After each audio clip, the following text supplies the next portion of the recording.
కృష్ణా జిల్లా Gudivada RTC depot పరిధిలో bus డ్రైవర్లు కండక్టర్లు సిఐటియు మద్దతుతో మేరకు సమ్మెకు దిగారు.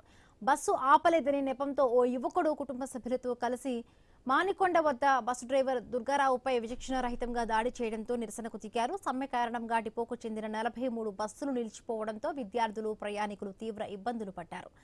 శ్రీశక్తి పథకం వల్ల బస్సుల్లో రద్దీ పెరిగిందని, సీట్లు ఖాళీ లేక ఆపకపోతే డ్రైవర్లపై దాడులు జరుగుతున్నాయని సిఐటియు ఆగ్రహం వ్యక్తం చేశారు. దాడికి పాల్పడిన వారిపై కఠిన చర్యలు తీసుకునే వరకు ఆందోళన విరమించేది లేదని ఆర్టీసీ కార్మికులు స్పష్టం చేశారు. బస్సు డ్రైవర్లు కండక్టర్లకు రక్షణ కల్పించేలా చర్యలు తీసుకోవాలని ఆర్టీసీ అధికారులకు విజ్ఞప్తి చేశారు.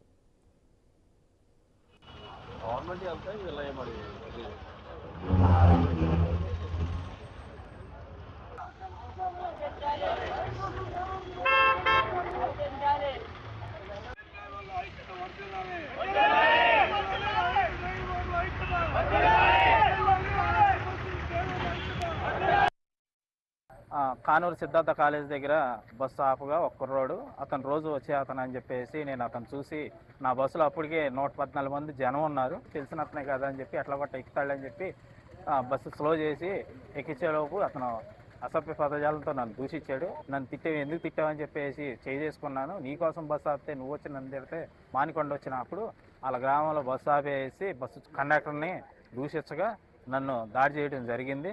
దాని మీద డిఎం గారికి కంప్లైంట్ చేయడం జరిగింది. డిఎం గారు వాళ్ళతో సారీ చెప్పేస్తాను, మీకు సారీ చెప్తాను అన్నారు. సరే ఇది అయిపోయింది. కానీ ఇంతవరకు ఈ మహిళా శ్రీశక్తి పెట్టిన కానించి డ్రైవర్ల మీద దాడి ఎక్కువైపోతుంది. ఆ రోజుకి ఆ సర్వీస్ పెరిగిపోవటం, బస్సు కెపాసిటీ మించి జనాలను ఎక్కడం, ఆ స్టేజ్లో ఏదన్నా స్టేజ్లో ఆపకపోతే సరే వచ్చేసి డ్రైవర్ని తిట్టడం, దీని మీద మాకు ఐర్ బస్సు డ్రైవర్లకి రక్షణ కరువు అయింది. మాకు గవర్నమెంట్ తరఫు నుంచి అష్యూరెన్స్ కావాలి, గవర్నమెంట్ తరఫు నుంచి ఒక సపోర్ట్ కావాలి.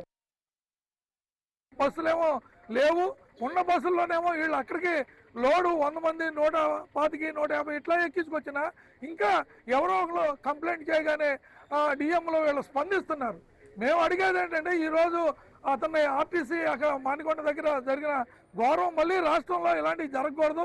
ఎందుకంటే ప్రభుత్వం కూడా ఎఫెక్టివ్గా ఉండాలి. మేము అడిగేది ఇలా ప్రభుత్వం బాధ్యత లేకుండా బస్సులు తిప్పుతున్నా ఈ ఎయిర్ బస్సులేమో ఓనర్ ఏమో ఏం పట్టించుకోడు, వర్కర్ సంక్షేమం ఓనర్ పట్టించుకోడు.